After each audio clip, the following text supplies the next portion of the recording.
Hello, Phil here from Wings of Pegasus and welcome to another analysis video. If you enjoyed this video, please give it a thumbs up and subscribe. So tonight we're going back to 2005. We're going to be taking a look at Madonna and she's going to be performing Like a Prayer, and this is from Live 8 back in 2005. And this is one of those performances that either a lot of people don't know about or a lot of people just haven't seen, and I think it's important to put this performance under the spotlight because certain pop stars, I think, maybe get a bit of a bad press because maybe they've performed or toured and done some lip syncing or miming, all that kind of stuff, and therefore it has a negative impact on their reputation within the industry and possibly outside the industry as well. But back in the 80s and 90s, that was pre-digital pitch correction and auto-tune and these things that we hear nowadays that are applied as standard to a person's voice. Now, while back in the 80s and the 90s, it was still possible to correct pitch with tape,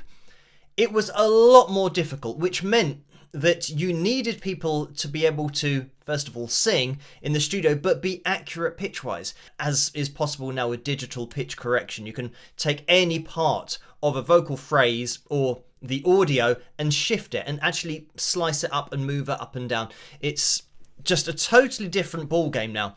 So, going back to my point, Madonna, I think, is one of those that sometimes gets a bad press, and I did feature her years ago where I was showing her performing, playing the guitar, and it's something that she was learning to do at that point. And then she learnt it to a standard where she could play and sing at the same time. So we're going to take a listen to the isolated vocal. A link to the original videos in the description below, as always, if you want to watch it the whole way through without me interrupting it or any analysis. But let's have a listen to this and see how Madonna gets on. Life is a mystery. Everyone must stand alone. I hear you call my name, and it feels like home.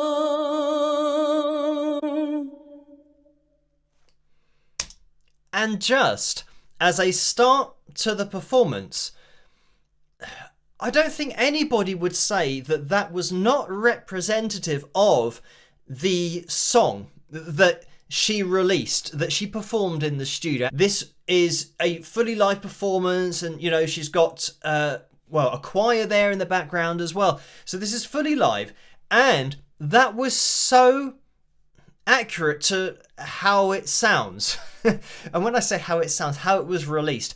And I think it's really important also to judge somebody's voice on how it sounds compared to something that they might have released when they've recorded in the studio. And obviously in the studio, it's a lot more controlled and you can do multiple takes, all that kind of stuff. And that's something that a lot of artists do. And the majority of artists do multiple takes. And then the producer will pick the best take of those. Obviously nowadays with pitch correction, it means that the takes don't have to be as good because you can just correct the ones that weren't very good.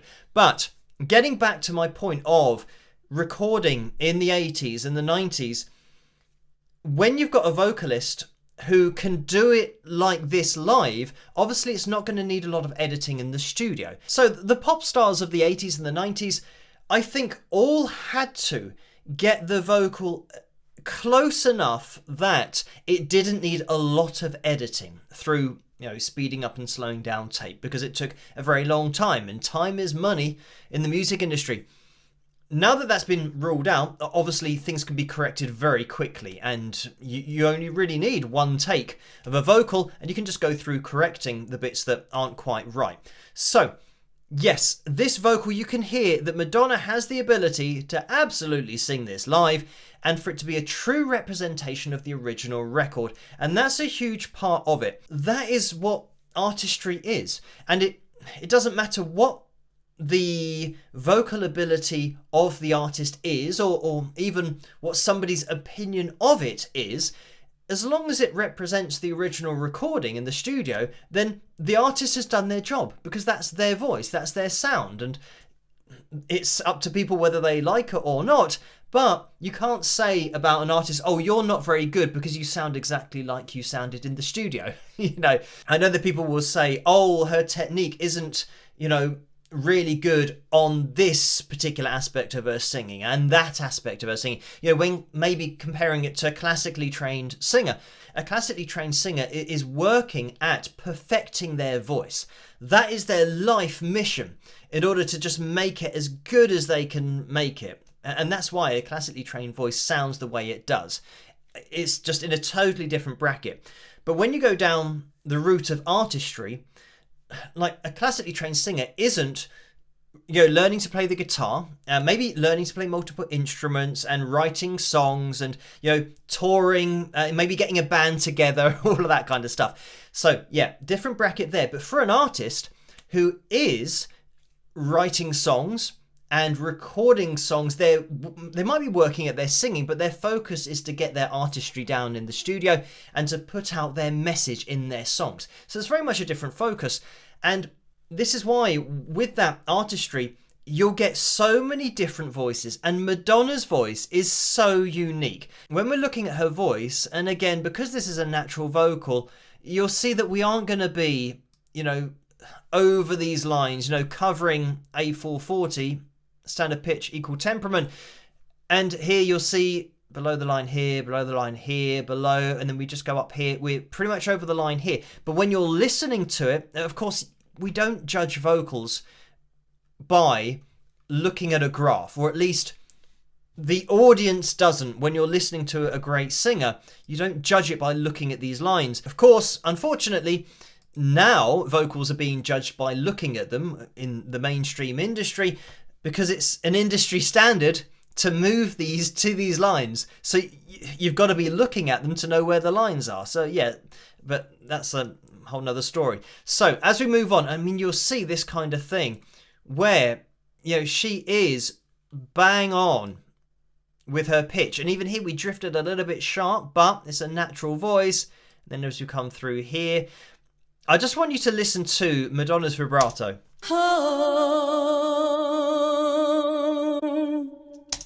It is so unique. And that's something that she hasn't learned to do that.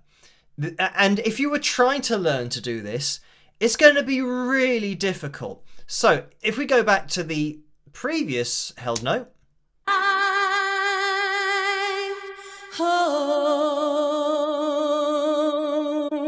She just locks into this.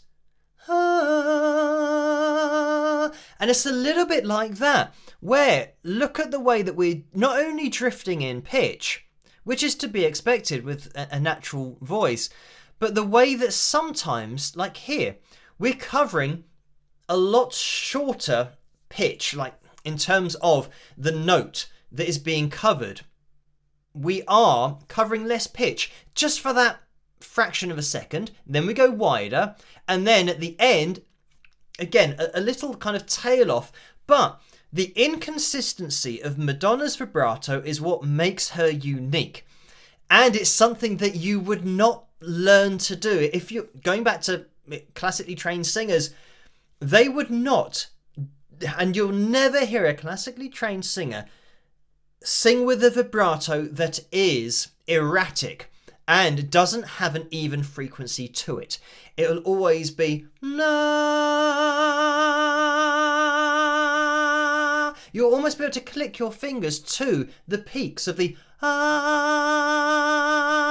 and it'll probably be more like oh. It'll be a wider vibrato, but it will always be even. But what we've got here, and this is why when I'm talking about artistry and vocal technique, all these different things, classical singers might say, oh, her vibrato is inconsistent, it should be this, it should be that. But this is just artistry, and this is why it sounds like Madonna, obviously the tone, but this vibrato is impossible to copy because it's hers. And when I say that, I mean that you can try and match the frequency, but trying to match the frequency is one thing, but then just for a split second, covering less pitch with those vocal cord vibrations, then going back to a wider pitch and covering more pitch with that vibrato is something that, yeah, you would have to consciously try and do that while you're singing and applying that vibrato. I can feel your power just like a breath. And I love this because you can hear the plosives on the mic. You can hear in her breath that she's moving. And I think it's just something that when you've watched a lot of live performances for years, maybe even decades, you just get used to the sound of a live vocal and being able to hear that distance from the mic and being able to hear somebody's breathing in the vocal. I mean, it's always night and day when you're watching a lip-synced or mimed vocal because you don't hear all of those tiny bits of expression in the breath and sometimes even catching your breath. Oh God, I think I'm falling out of the sky. I close my eyes. Heaven help me when you come. So, I mean, I'm just going to jump in here because we had something there that we just flipped up. And I think this is just because Madonna is moving around a lot. When you're moving a lot, controlling your vocal cords becomes more difficult. So let's just let this play on again. Morning. Yeah, so here we had this like that. It's actually exactly like that. So it was a change in pitch that happened really quickly because of being at the end of her breath and moving. I'm falling out of the sky. I close my eyes. Heaven help me when you call my name. So, full disclosure, I've been away and it's taken probably an hour and a half, couple of hours to find a version of this particular performance because I got up to the point that I just have with the analysis and I started kind of, listening along to the next part. And we had this little part here, which was the flip in Madonna's voice. And I said, you wouldn't keep that in if that was pitch corrected or auto-tuned live because it'll be on the lines all the time. So as I then let it play on, I mean, I've been looking at these lines for so many years, but I started watching the next section and things just started to pop out a little bit, and not really that much, but tiny bits where I thought, well, this is really accurate. So anyway, what I did, and the reason that it's taken like an hour and a half, 2 hours, is I went away and I found another version of this performance and I've isolated the vocal, run it through the pitch monitoring software so that we can see how it compares. This is, now on the left-hand side, the vocal performance by Madonna. Links are in the description below, as always, to the videos if you guys want to cross-reference these. But just have a listen to it. Real story, everyone must stand alone. And we had a little bit of a difference on the M there. I'm just going to take that back because you might be able to hear this. Everyone must stand. On must. On the left-hand side, we were, and this is the original audio, so we're a little bit flat here, and we maintain this note flat. On the right, we're flat, and then we get bumped up at the end to the F4. So that's the first thing that is different pitch-wise between the left and the right. But, I mean, listening to it again. All alone, I hear you call my name, and it. I mean, it's all pretty much the same. When we're looking out for these hit points here, kind of between the G4 and the G sharp 4, between the G4, G sharp 4, vibrato, flat, vibrato, flat. Here, little bit flat with vibrato, and here, same thing. We're getting relevant pitch here from left to right. Look at this little part above the F4, this little part above the F4, really consistent. And this is Madonna's natural voice. So again, really accurate vocal live and representative of the original release. When you call my name, it's like a little prayer. I'm down on my knees. I wanna take you there in the midnight. So now on the left-hand side, this original vocal, ever so slightly flat, but we went slightly sharp of it. You know, that A4 to begin with, and the A4 is now a little bit more on this line. And as we come over here, the G4 in this official release is absolutely over that line. But here, it's actually way sharp. So this has been moved down for the official release. But the thing about this is, when we're going back to 2005, like I've said in this video already before I started seeing one too many lines getting hit, I said that Melodyne has only been around for, what, 4 years at this point? So it's in its really early stages still. And what we're looking at actually is a really subtle application of pitch correction. And obviously this request was made by somebody asking me to take a look at Madonna's, best vocal, or a vocal that a lot of people have said was one of her best live vocals. So I've taken it on that premise that it is a totally live vocal, and it's great that I can cross-reference it with another recording from another upload that's not official in any entity, but I can cross-reference it and show that actually it was a great vocal, even though there are tiny bits that have been pitch corrected. The majority, like here, for example, being slightly sharp at the G4 and then being ever so slightly sharp here, you could say there's been a little bit brought down to the line, but it's as close as, makes no difference, because when we're looking at that as well, here, just slightly sharp G4, slightly sharp G4. So we're getting a correlation here, but we're getting ever so slight areas that have been edited. So I think due to the limitations of the software at that time, it meant that they weren't applying it to a whole performance because it would have sounded too obvious. So they've just done it on 1 or 2 notes, which, I mean, it means that somebody back in 2005 who did this might have been using their ears, shock horror, in order to listen to the result and think that, I could hear that was way sharper the G4, so I'm just going to edit that tiny bit and leave the rest of it pretty much as it was. So this is actually a really subtle application of pitch correction back in 2005. So you'll start to now see these tiny things and these tiny patterns, and here, just above the A4, and this is where it was originally. Actually, the A4's down here. So again, this has been dragged down a considerable amount from the live performance. So yeah, but again, it's just tiny little details like this. And just getting it to that point that I said that, well, if you were using pitch correction, you wouldn't do that with somebody's voice. Look at from left to right, you can see that was something that Madonna just had in the live performance. But on the right-hand side, we're not corresponding pitch-wise. We've been dragged down between the F4 and the F-sharp 4. So the F4 and the F-sharp 4 is here. So originally it happened higher than this and it's been dragged down over the F4. But importantly, this little part that goes up happens on both. Listen.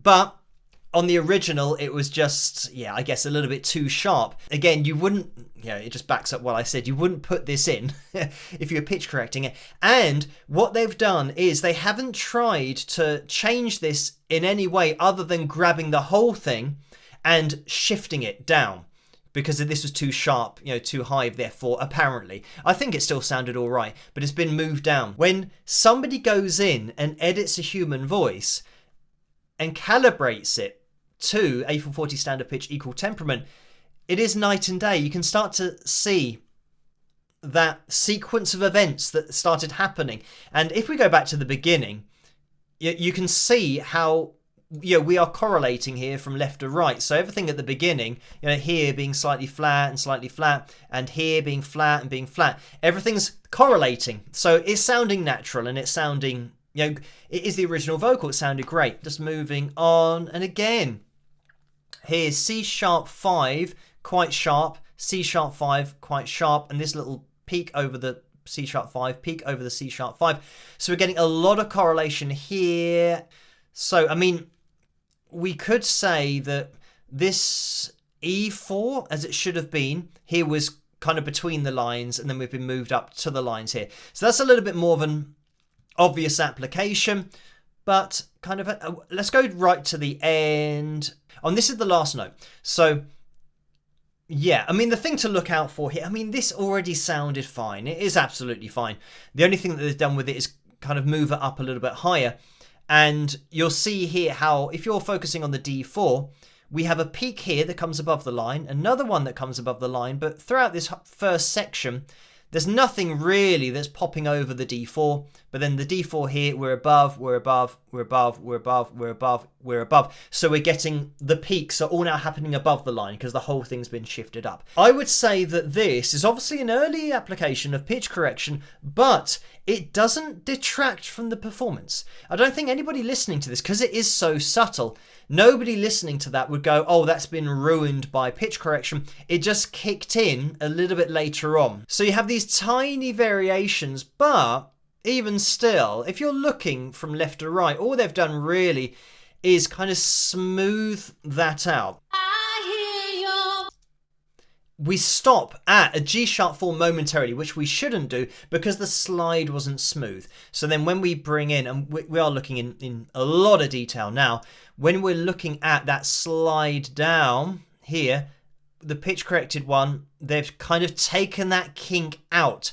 So you can actually see it almost goes vertically there, where they've probably just kind of, you know, tried to make it as vertical as possible. So now when we listen to the pitch corrected version, it'll, because we don't stop off at a pitch, it'll sound smoother. I hear your voice. So yeah, I mean, it's really interesting to see exactly what's been done, how it's been achieved to make that little notch of pitch now disappear to make it sound smoother. But again, that is a tiny edit. So there you go. I wasn't expecting to even get into pitch correction for this particular video, but I wanted to just cross-reference everything, make sure that what I was seeing there was a reason for, and it turns out there is a reason for it. So anyway, thank you guys for requesting this particular video for tonight, and keep those suggestions and requests coming in the comment section below. As always, let me know what you guys think, and if you did enjoy this video, please give it a thumbs up and subscribe, and I'll catch you guys at the next one. Rock!